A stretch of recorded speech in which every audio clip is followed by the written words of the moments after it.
Essentially, composition refers to how you place things within the frame of your photograph. It doesn't really matter what kind of frame you're using, whether it's a traditional horizontal or vertical 35mm frame or square frame, but thinking about where you position your photograph's subject matter will really drastically affect the aesthetic impact of your photograph.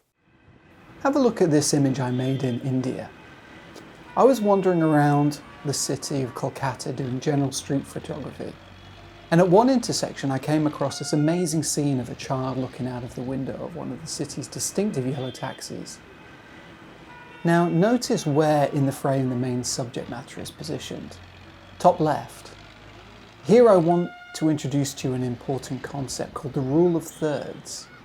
If we divide the frame into thirds, you'll notice how the child falls pretty much on where the two lines intersect in the top left. Let's have a look at this photo I made in Indonesia of a woman bathing in a river. Again, you'll notice that I positioned her in the bottom left of the frame, again in the intersection of two of those lines. Now just this simple act of placing your main subject matter in the intersection of those two lines can really make for an interesting and dynamic composition.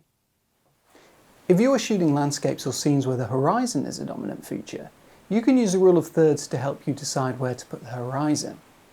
In this image you can see I put the horizon on the top line and also positioned the main subject matter, the man, in the bottom right where the lines intersect. In this overhead image taken with a drone, I can still use the simple rule of thirds to decide where I put the subject matter, in this case the islands.